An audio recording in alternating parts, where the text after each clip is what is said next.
justamente as biografias de 4 emigrados. O livro traz as histórias de vida de 4 homens que viveram exilados de seus países de origem e que, de alguma forma, sucumbiram à experiência do desterro na velhice. Por meio de uma escrita híbrida que mescla histórias reais e fantasias, Sebald preserva a memória dessas pessoas com as quais teve contato em algum período de sua vida e ele compõe com isso narrativas de resistência contra o esquecimento. Essas histórias de vida, Lebensgeschichten, como ele fala, né, resistem não só ao apagamento da memória, mas também ao progresso acelerado e aos desdobramentos da história da humanidade que levaram a mortes e destruição. Posicionando-se de modo crítico diante dos acontecimentos, narradores muito semelhantes a Sebald tentam resgatar as histórias de vida dessas quatro pessoas, ou dessas 4 vidas, desses personagens, atribulados por desterro, trauma, melancolia. Na obra de Sebald, longos trechos das narrativas são baseados em memórias de personagens, e alguns dos fatos narrados têm lastro histórico. Não sei se vocês conhecem a obra do Sebald, Os Emigrados, mas ele traz personagens que ou tiveram que fugir da guerra e se exilaram em outros países, ou então tiveram uma infância de perseguições, de preconceitos, né? Então eles tiveram que sair do seu local de origem e foram viver como exilados em outros países. E todos eles, no final, sucumbem a esse trauma de ter sido desterrado e, enfim, vivem, então, melancolicamente até o final de sua vida. Na obra de Sebald, então, longos trechos das narrativas são baseados em memórias de personagens e alguns dos fatos narrados têm lastro histórico. Mas é preciso levar em conta, como também na obra de Herta Müller, que memórias pertencem a uma dimensão subjetiva de percepções e experiências, não sendo possível transpô-las diretamente para uma narrativa, como lembra a Laida Assmann, da qual também já falamos ontem, né? E encontrei um trecho na a Laida Assmann, onde ela também fala da Christa Wolf. Ela diz o seguinte: a operação de traduzir memórias significa sempre também alteração, deslocamento, desvio. Existe um hiato intransponível entre a experiência e memória. E a Assmann, então, atesta também essa percepção desse hiato, dessa Kluft, né, entre experiência e memória na obra de Christa Wolf. Então, ela diz: a conscientização crítica, agnóstica sobre a distância e a discrepância entre impressão e expressão é a base da sua sensibilidade artística e acompanha também seu próprio trabalho de memória com reflexões sobre as possibilidades e limites da representação literária. Fim da citação. A percepção desse hiato entre experiência e memória pode ser igualmente observada nas obras de Herta Müller e de Sebald, mesmo que eles escrevam para preservar a memória de seus compatriotas, desterrados como eles. Aliás, sua escrita autobiográfica condiz com a descrição de Ottmar Ette sobre a biografia que Hannah Arendt escreveu de Rahel Varnhagen, escritora que viveu entre 1771 e 1833. Apesar de Arendt ter firmado com o leitor um pacto apenas biográfico no prefácio de seu livro, ela expõe suas próprias experiências de vida, mas as remete em primeiro plano àquilo que a capacita a escrever essa biografia, que é a experiência do exílio. Que é a experiência do exílio que Arendt tem em comum com Rahel Varnhagen. Com a experiência comum de ambas, de abandonar a língua materna e sobreviver no estrangeiro, ela retraça o próprio caminho, o caminho do próprio no alheio. Eu estou citando as palavras de Ottmar Ette. Essa experiência do desterro, de se sentir estrangeiro e isolado, também é comum aos 4 biografados do livro de Sebald. Chegando à velhice, eles são eremitas vivendo em meio à decadência, sem passado nem futuro, desconsolados pelas perdas, traumatizados pela guerra. O que resta é loucura, doença e morte.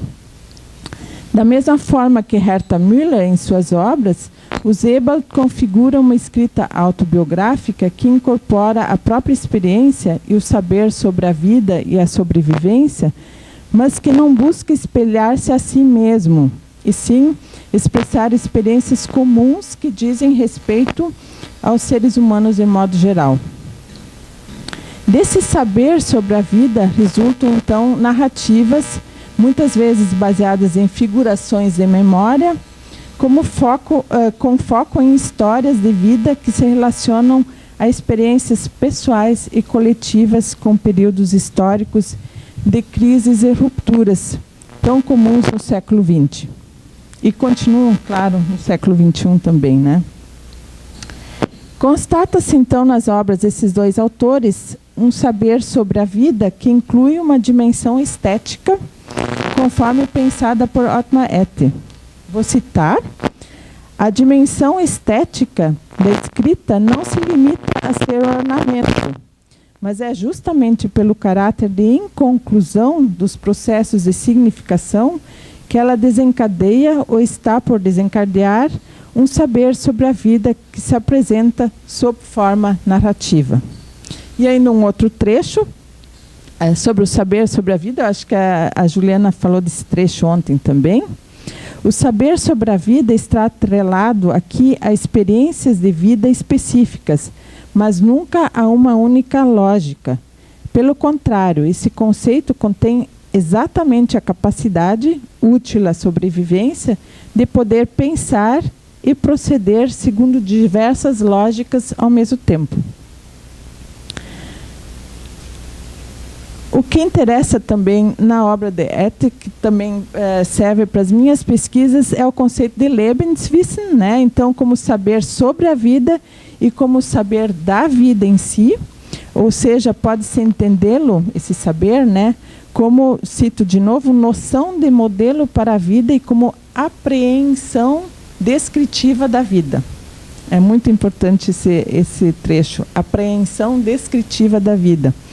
Sendo de importância inestimável aqui a autorreferencialidade e a autorreflexividade de todos os processos do saber sobre a vida. E aí eu fico pensando como é que se adquire esse saber sobre a vida, né? Ou como é que os autores, os escritores, né, têm esse saber sobre a vida.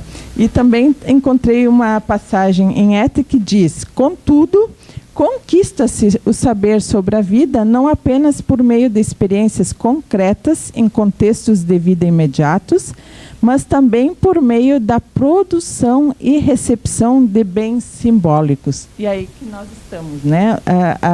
A produção e recepção de bens simbólicos das mais diferentes formas de apropriação da arte e da literatura. Bom, então, ambos os escritores que eu mencionei aqui, claro, eu não estou analisando profundamente as obras da Herta Müller nem do Sebald, mas em outros textos já escrevi sobre eles, eu só estou partindo deles para falar aqui da obra do Ette.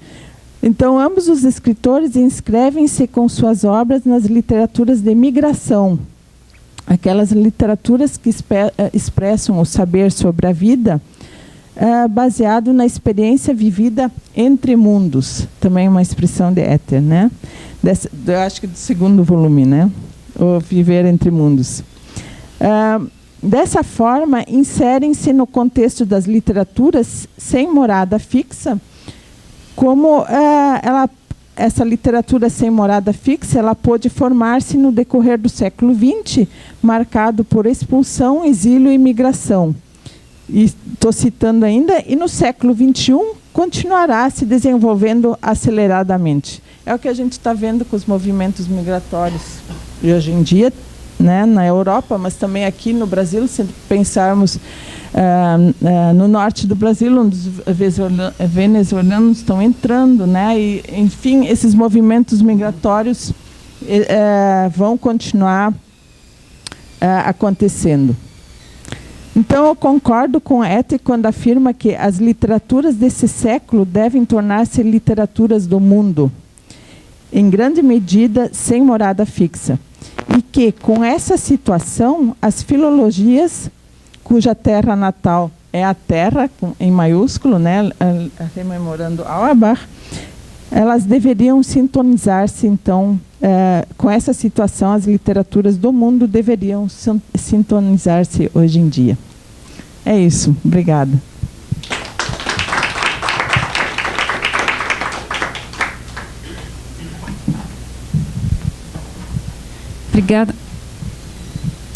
Obrigada, Rosane. Eu passo a palavra a Ottmar Etter para a gente começar a nossa discussão.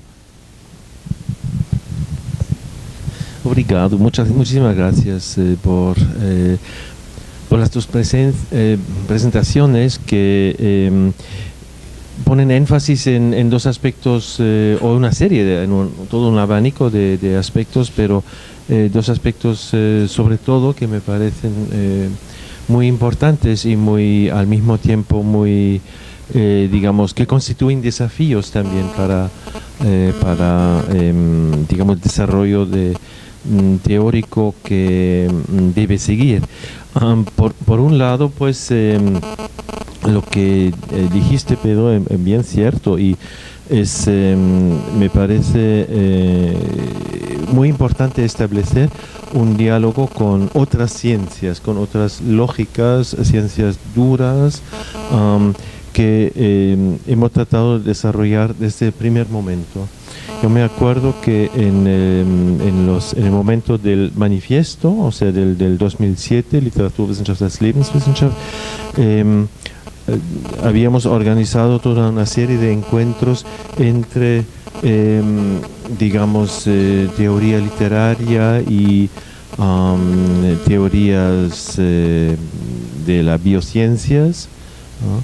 Y me acuerdo precisamente de un faculty meeting en Vanderbilt en Estados Unidos, creo que en el 2007, 2008, no lo recuerdo muy bien. O sea, el manifiesto es del 2007 y entonces eso ha sido como una especie de comienzo de nuevos diálogos, digamos. Y entonces resultó que ha sido mucho más fácil establecer un contacto sobre la ciencia de la vida y el sobrevivir con químicos, con físicos, con matemáticos, que con las facultades de humanidades. O sea, he quedado muy impresionado por ese tipo de reacción, y es precisamente lo que me encanta también a nivel del diálogo actual que tenemos con climatología histórica, con las investigaciones sobre que implican por supuesto también formas microscópicas, digamos, de vida que dan testimonio de cambios climáticos, etcétera, ¿no? O sea que es muy interesante para mí porque es algo que en el primer volumen está con Friedrich Kramer, ¿no? O sea que también toda una serie de concepciones de la vida, digamos desde el punto de vista de la macrobiología, de la química, etcétera, pero también digamos la liberación o emancipación, digamos hasta cierto punto, del concepto de vida desde la literatura de las pautas de las ciencias llamadas exactas, ¿no? O sea que, por ejemplo, para solamente mencionar un ejemplo, no digo el dogma de la irreversibilidad de la vida en las ciencias duras, que es siempre un proceso monodireccional, ¿no? Sino, digamos, la forma como se pueden acentuar esos procesos de entropía, ¿no? Cómo se pueden vivir esos procesos de entropía digamos, en la literatura, por supuesto que se puede invertir la dirección, ¿no? Uno puede, digamos, seguir. Hay cuentos, un cuento de Alejo Carpentier, por ejemplo, Viaje a la semilla, que es precisamente de la muerte a la vida, al nacimiento, ¿no? Prácticamente, o sea, de qué forma se puede invertir, o estoy pensando también en formas de vida que menciona Barthes, sea verdad o no. Es algo vivido que, según Barthes, el envejecimiento de las mujeres es diferente de la de los hombres, porque el de los hombres va por écluse, es decir, que no es continuo, sino que pasa por, ¿cómo es eso? Exclusas, o sea, de pronto hay como un golpe y luego un envejecimiento que luego se establece a otro nivel, más bajo, más alto, no se sabe. y entonces esa idea me parece bastante interesante y se puede encontrar efectivamente en muchos textos literarios también, ¿no? Es decir que, digamos, conceptos de vida isorítmicas, ¿no? Creo que te he contado, Paulo, que en el ALEC de Buenos Aires yo estaba sentado ahí frente a un kinder y el concepto isorítmico de Barthes me sirve mucho en muchas situaciones, o sea, son conceptos vivibles, donde pues una mujer llega con su hijo, un hombre llega con su hija, etcétera, ¿no? Y entonces aparece un ritmo isorítmico o no, ¿no? Casi todos los hombres argentinos que llegaron ahí, nada de isorritmia, o sea, estaban corriendo casi, y el niño siempre atrás, ¿no? Corriendo, y mientras que en el caso de las jóvenes, que me imagino, las chachas, como se dice en México, creo, tenían todo el tiempo del mundo y venían de forma isorítmica con los hijos de sus padres, y entonces esas formas son muy, es muy interesante ver de qué forma entonces un concepto que viene de la biología puede ser vivido de forma muy diferente, ¿no? Entonces creo que ese acercamiento es absolutamente necesario. Quizá lo hemos dejado, habíamos creado un Graduiertenkolleg en torno a Lebenswissen, un colegio de posgrado, vamos, de doctorado, etcétera, con Christoph Menke y con otros, y ahí ha sido, en un primer momento buscamos sí muchos vínculos con químicos, con microbiólogos, con físicos, etcétera. Es algo que digamos, lo que me parece importante es que las literaturas del mundo, como son laboratorios en ese sentido, ¿no? Que también tú dijiste, con todas las sorpresas incluidas, tienen, digamos, están a la misma altura de definir el concepto de vida que las ciencias duras. Eso me parece muy, muy importante. Y es algo que luego me parece está muy, muy certeramente captado en lo que presentaste. Es decir que, bueno, el libro ¿cómo es en castellano? Los emigrados, no, los emigrados de Sebald, Es uno de mis libros preferidos, se ha dicho de paso, no sabía que lo ibas a analizar. Y ahí realmente el concepto funciona muy bien. Hay textos con los que, digamos, los conceptos funcionan y otros que no, porque la literatura no es siempre presenta esas sorpresas también, porque son experimentaciones, pero ahí con Sebald funciona perfectamente bien, porque todos los viajes, las migraciones de los personajes y también del narrador mismo, ¿no? Esos viajes del narrador que luego, digamos, vincula la vida de sus protagonistas con la suya, también los viajes imaginarios y imaginados. Me parece muy, muy fructífero ahí, digamos, la aplicación de estos conceptos para realmente definir una concepción de vida y de las formas de convivencia de propio derecho, ¿no? Eso creo que es un elemento que une las dos ponencias también, que digamos como lo destacaste muy bien, me parece que la literatura ahí configura algo que va más allá de una propia biografía, ¿no? Sino que pone énfasis en el desarrollo de un concepto de vida que no se limita a un solo bios, digamos, una sola dimensión del bios en el sentido biotecnológico, por ejemplo, sino que todo lo cultural está ahí y configura prácticamente ese bios, ¿no? Sería interesante entonces también quizá hasta cierto punto criticar la diferenciación que hace Agamben entre Zoe y bios, ahí a ese nivel también, ¿no? O sea, me siento pues muy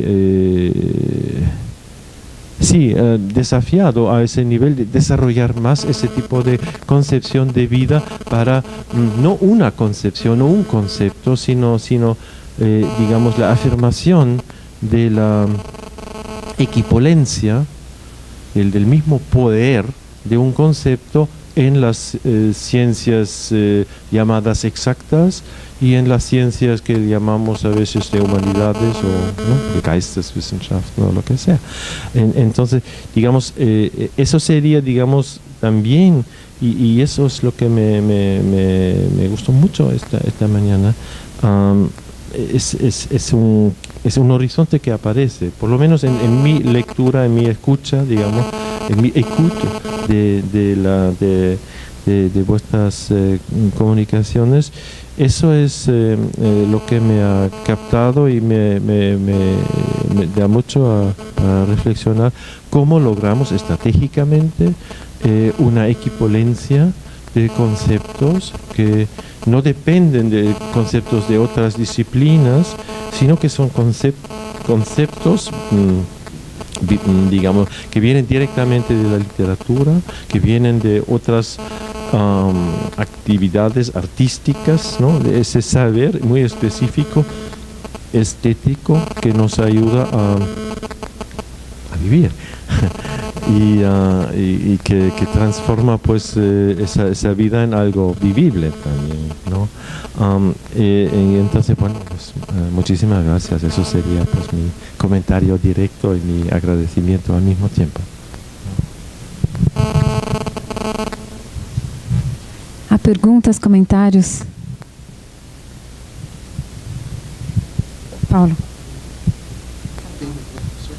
Tem. Seu nome é? Nabil. Nabil Araújo, da UERJ. Tá bom? Não, isso não. O João sempre com essas intervenções, né? Intempestivas, digamos assim.